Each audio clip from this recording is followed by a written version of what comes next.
Lia, tu changes de camping-car? Non. Tu veux changer de camping-car? Non. Viens ça pour accrocher. Tu veux celui-là? Bah viens voir. Venez voir. Ici c'est le coin pour manger. Tu fais la visite? Ici c'est un miroir. Ah, c'est le frigo. Ici c'est la douche. Il y a une grande chambre, t'as vu? Wow. Et il y a des placards là-bas. Voir ce qui peut passer. Tu veux changer de camping-car? Bah, si on va aller voir les autres, bah Tu vas craquer. peut-être. Bon. Allez, on va aller changer de camping-car. Et là, c'est pour ranger les affaires. Il y a Ah plus ouais. de place. Allez, on y va. On va aller voir un autre camping-car. T'achètes lequel?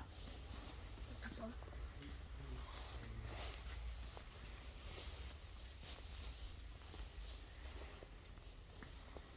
Là, il est pas mal.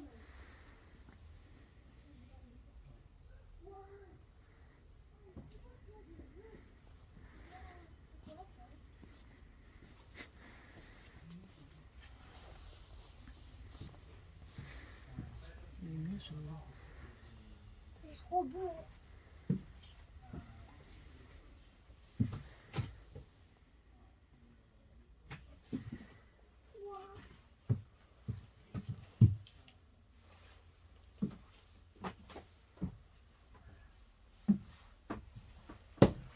Et il dort où?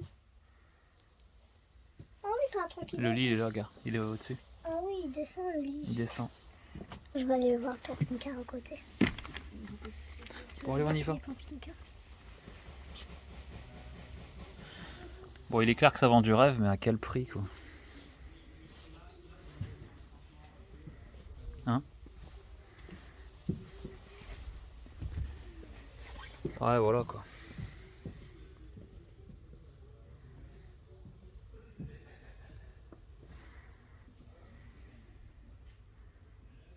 Allez, bonjour à tous et bienvenue dans cette nouvelle vidéo. Alors c'est avec plaisir que je vous retrouve. J'ai fait une petite pause d'à peu près un mois où on n'a pas fait de vidéo, on n'a pas filmé beaucoup de choses. Ça fait du bien un petit peu, et puis mais ça par contre ça fait vraiment plaisir de pouvoir vous retrouver un petit peu. Alors aujourd'hui le thème de cette vidéo ce serait par rapport au crédit et au camping-car. Alors bon, c'est pas une vidéo qui a nulle intention de vous dire ce que vous devez faire, c'est juste une prise de position que moi j'ai et que j'avais envie d'un petit peu expliquer ou partager. Alors bien sûr chacun fait comme il veut et chaque tranche d'âge, je trouve que c'est différent pour chaque tranche d'âge. Parce que si vous êtes en retraite ou proche de la retraite, ces choix que j'ai faits ne seront pas les mêmes que quelqu'un qui a mon âge. C'est logique. Alors, se lancer dans un crédit pour un camping-car, alors c'est intéressant d'en parler parce que bon, ben, on a été au magasin, enfin au concessionnaire. En fait, je vais vous expliquer clairement mes étapes par rapport à l'achat d'un camping-car quand je me suis intéressé à ça. Nous, en fait, on revenait de voyage, on revenait de vacances au Portugal. Donc avion, Airbnb, voilà, les vacances typiques d'un sédentaire, hein, une semaine. Et en revenant de ces vacances, c'est là où il y a eu le déclic un petit peu de la prise de recherche, de comment en fait, nous simplement on voulait savoir comment on aurait pu partir plus longtemps tout en dépensant, enfin moins, pas forcément, c'est pas vraiment dépenser moins, c'est de pouvoir dépenser pour la même somme, y rester un peu plus longtemps. Et voilà, donc on voulait, parce que enfin, voilà, hein, une semaine d'Airbnb, c'est mini, je pense, un truc comme 500 balles. L'avion, bon, bah, l'avion, enfin, on arrive et on repart plus ou moins quand on veut, quoi. Mais ça change pas grand-chose au niveau prix. Mais par contre, c'est vrai que le logement sur place coûte énormément cher, quoi. Du coup, nous, ce qu'on voulait, c'était partir plus longtemps. On voulait quelque chose qui nous permette de prolonger en fait ces vacances. Et du coup, c'est là un peu l'idée de base dans laquelle je me suis engouffré en revenant de vacances. Et je me suis dit, mais comment on pourrait faire pour partir plus longtemps voilà. Et du coup, c'est arrivé tout doucement vers une mobilité voilà, de caravane ou et tout doucement le camping-car en fait. Mais le camping-car pour moi c'était un petit peu un milieu que je ne connaissais, enfin, c'est un milieu que je ne connaissais pas du tout. Et surtout pour moi c'était un milieu très cher, un peu réservé un petit peu aux retraités, machin, enfin c'est quelque chose qui était hors de prix. Du coup, je me suis tourné un petit peu vers le fourgon aménagé, enfin artisanal quoi, hein. Disons que tu achètes une fourgonnette et tu l'aménages quoi. Je me suis un petit peu tourné vers ça et j'ai commencé à me renseigner un petit peu sur internet, regarder des vidéos ou bien des posts, des forums, des gens qui retapaient ça et qui transformaient une camionnette un petit peu en mini camping-car. Et du coup, c'était un petit peu l'idée de départ. Puis ça a tourné autour de ça jusqu'au jour où, après, je me suis renseigné un peu sur les camping-cars et j'ai bien vu en fait que si j'achetais un camping-car plus vieux, je pouvais trouver un meilleur prix. Et puis voilà, ça a commencé comme ça. J'ai commencé à mettre de l'argent de côté en me disant, je vais me projeter dans l'achat peut-être d'un camping-car. Donc au début, c'était un petit peu de la rigolade, on en a rigolé ensemble. C'était pas ultra sérieux en fait l'histoire. Et puis, au fur et à mesure que je mettais de l'argent de côté, je m'y renseignais de plus en plus. Et puis ensuite, on est arrivé dans la période où le marché du camping-car est commencé à monter. C'est-à-dire que des modèles, moi je visais des modèles vraiment pas chers, hein. Je visais des C25, des trucs comme ça, quoi. C'était pour moi juste un véhicule qui me permettait de partir en vacances. Je voulais pas me faire plaisir sur un super modèle. Moi, avec un budget très limité, pouvoir partir, hein. C'était ça l'idée, hein. C'était pas l'idée d'acheter un camping-car, voilà. Et du coup, j'étais parti sur un C25. Après, j'ai voulu un Ford Transit avec une cellule chausson. On était aux alentours de 6-7 000 balles. Et puis le Fiat Ducato, pour moi, c'était Fiat Ducato 2, là, c'était déjà pas mal, quoi. Là, on tournait quand même sur des budgets aux alentours de 13, 15, voire voilà. Mais le marché du camping-car était en train de monter, mais alors en flèche, et du coup, mes économies sont. C'est-à-dire que moi, j'économisais à ce moment-là en même temps, et du coup, je me disais, putain, mais au fur et à mesure des mois, je voyais quand même que ça augmentait. Je me disais, merde, quand même, j'arriverai jamais à y arriver, quoi.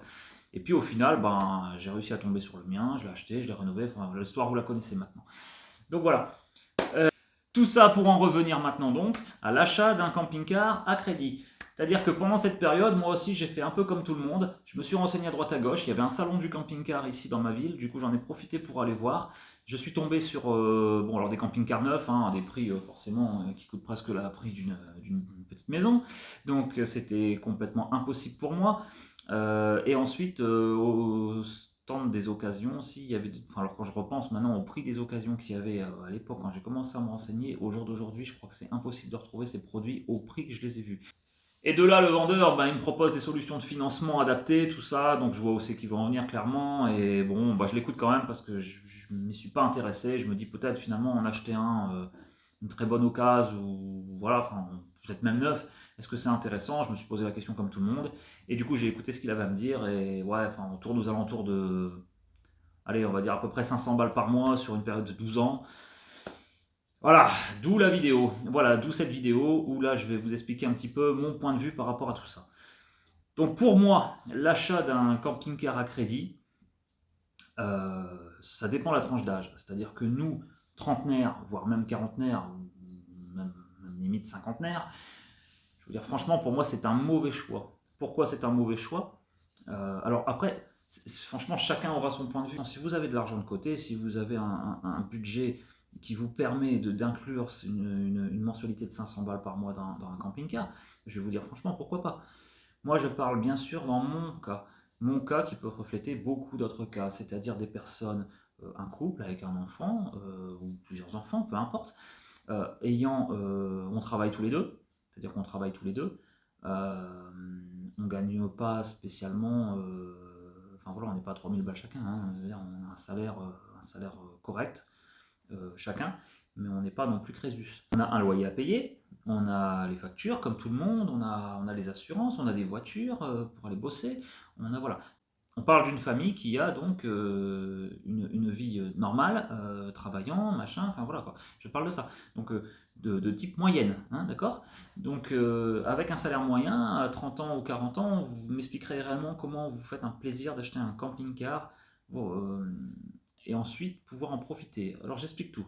Pour moi, les bonnes étapes avant d'acheter un camping-car, c'est de savoir pourquoi tu vas acheter un camping-car. Ça, c'est une question déjà qu'il faut répondre. Pourquoi tu vas acheter un camping-car? Quels sont tes projets? Est-ce que tu as des projets de voyage?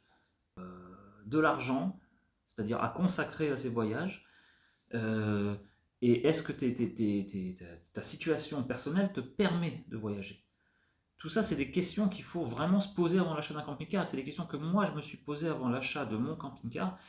Parce que sinon, voilà, je ne l'ai pas réalisé à crédit parce que ça ne remplissait pas les critères que moi, je me suis posés. Ces critères que je vous énumère, ils ne remplissaient pas les cases. Donc, en fait, le crédit est pour moi impossible et c'est même pas jouable et c'est pas cohérent avec le projet, en fait, tout simplement. Par rapport à mon âge, situation professionnelle, c'est impossible. Pour moi, un crédit, c'est non. Est-ce que vous voulez vraiment posséder un camping-car parce que vous aimez un camping-car ou vous aimez ce que vous allez en faire avec? Ce n'est pas du tout la même chose. Un camping-car dans l'utilisation, c'est génial. Si vous l'achetez juste pour vous dire j'en ai un, c'est pas le bon plan en fait. Autant en louer un à la rigueur parce que acheter un camping-car, c'est très cher déjà de base, même en passant avec des vieux camping-cars qu'on réaménage, machin, qu'on y met voilà, du matériel dedans qui pourrait même être plus autonome qu'un camping-car moderne, il n'y a pas de souci, ça se fait, j'en suis l'exemple, j'ai fait quelque chose de, je trouve, plutôt pas mal dans le mien. Alors si moi dans ma situation je faisais un crédit par exemple pour un camping-car neuf, hein, que j'avais 500 balles par exemple à mettre tous les mois dans un crédit camping-car, peut-être que je pourrais, peut-être en forçant les choses, je peux, en faisant des sacrifices sur d'autres choses et que je me payais ce camping-car, peut-être qu'on pourrait, ça fait une mensualité par exemple de 250 balles chacun, un mois avec Ellie, et puis on divise, on achète un camping-car neuf, c'est possible, ça peut passer, mais le problème c'est, est-ce qu'après on peut en profiter? Est-ce qu'après on arrivera encore à en profiter? C'est-à-dire que l'acheter pour le posséder, ok, on va le posséder, on l'a, il est à nous, enfin il est à nous, il est pas payé, il faut 12 ans. Mais disons que, allez, il est à la maison, c'est cool, on possède ce camping-car, mais dans le fond, est-ce qu'on peut s'en servir de ce camping-car? Est-ce que ces 500 balles par mois nous permettent encore de mettre de l'argent de côté pour pouvoir partir en vacances? C'est un exemple simple. Si vous prenez mon exemple de vidéo sur l'Italie, à la fin je fais un résumé, j'explique un petit peu les dépenses qui ont été... Voilà. On parle quand même d'un budget de 1000 euros de gasoil, mais c'est impossible avec 500 balles de mensualité de pouvoir faire ce qu'on a fait. Ça c'est clair et net, je vous arrête tout de suite, on ne l'aurait jamais fait. Il y a forcément 500 balles de plus à sortir tous les mois. Donc ce budget de 500 balles par mois, ça va impliquer quoi? Ça va impliquer de travailler plus. Moi, comme Kelly, au jour d'aujourd'hui, on est en intérim. C'est-à-dire qu'on se garde une certaine liberté de se garder, par exemple, ces mois de juillet-août comme on a fait l'année dernière. On s'est gardé juillet-août l'année dernière pour pouvoir partir. Mais pendant qu'on part juillet-août, l'argent tombe pas.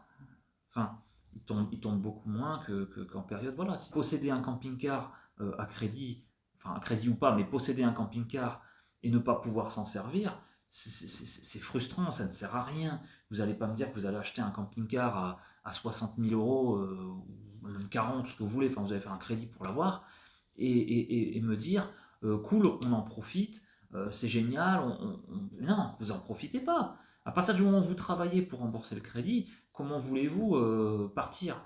C'est complètement impossible. Et nous, on est en plein dedans, ça, parce que nous, justement, on est toujours entre deux feux, on se dit, tiens, si demain on signe quelque part, ou voilà, on pourrait plus partir. Enfin, on pourrait moins partir. Il faudrait s'arranger, bon, il y a toujours des possibilités, mais c'est quand même vachement compliqué. Donc, garder cette liberté, nous, ça nous arrange. Quand j'ai calculé tout, et je me suis dit, mais en fait, il va me servir à quoi? Quel est réellement mon besoin? Et non pas partir dans des rêves en me disant, ouais, il est magnifique, je veux le dernier modèle, celui-là, machin, parce qu'il fait ci, il fait ça, tout ça.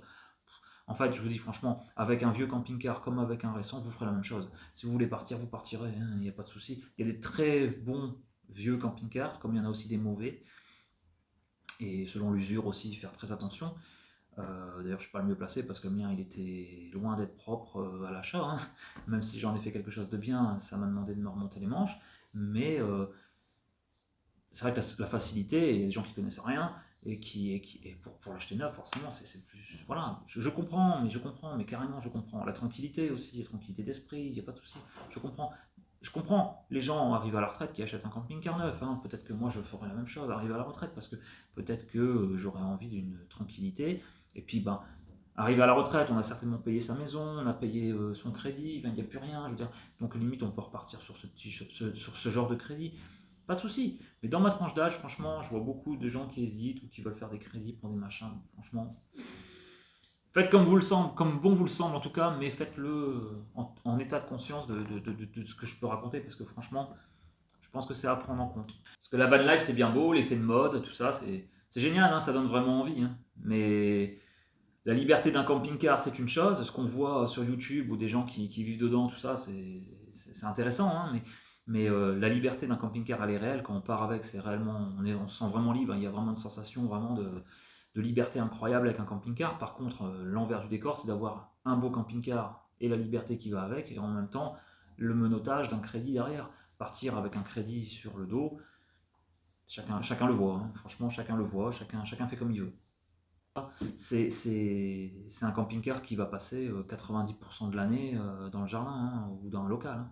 N'oubliez pas que c'est un véhicule de loisir, c'est un véhicule qui servira et qui vous fera vivre des choses incroyables si vous avez la chance de pouvoir partir, mais faut-il encore avoir du temps à lui consacrer, avoir de la liberté, alors que vous serez obligé de travailler. Si vous faites un crédit, vous avez un travail forcément, mais derrière, il faut que vous ayez dans votre travail du temps libre. Si vous n'avez pas de temps libre, ça ne sert à rien du tout.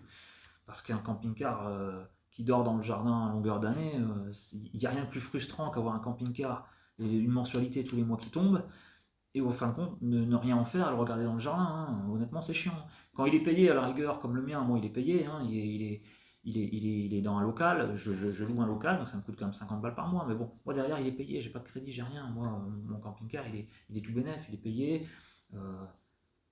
J'ai 50 balles de local par mois pour le faire dormir, mais c'est tout, quoi. Ça s'arrête là. Voilà, sur ce, j'avais des choses à dire, voilà, je les ai dites. Par rapport au crédit, je vois beaucoup de choses, et ouais, au bout d'un moment, j'avais envie d'en parler. Donc voilà, j'ai fait cette toute vidéo simplement pour vous résumer mon point de vue. Ce n'est que mon point de vue, le vôtre, il vous appartient, faites-en ce que vous voulez. Si vous voulez acheter un camping-car à crédit, achetez-le. Du moment que vous êtes sûr de votre coût, achetez-le, il n'y a pas de souci. Oh non. Sinon, vous avez celui-là. Au moins, il n'y a pas besoin de crédit. Voilà pour la suite, bientôt on va refaire un petit tour du camping-car parce que j'ai des travaux à faire dedans, des trucs qui vont commencer à bouger, il commence à faire un peu meilleur, et puis, enfin on est dans le sud quand même, mais bon, il fait un peu meilleur, le temps permet, et puis surtout je commence à trouver aussi un petit peu la motivation de m'y mettre, parce que franchement je vous dis honnêtement, j'étais pas trop chaud en ce moment, et là ça revient, il fait un peu meilleur, donc on commence à on commence à se remettre un petit peu sur le camping-car et à bricoler un petit peu. Je vous parle bientôt de nouvelles choses, j'ai reçu un petit peu de matos, voilà, je vous en parle bientôt. Je vous parle bientôt de tout ça, je vous fais des vidéos sur tout le matos que je vais bientôt poser sur le camping-car. Et puis sur ce, je vous fais des bisous et puis à bientôt. Si t'as aimé cette vidéo, like, commente, abonne-toi.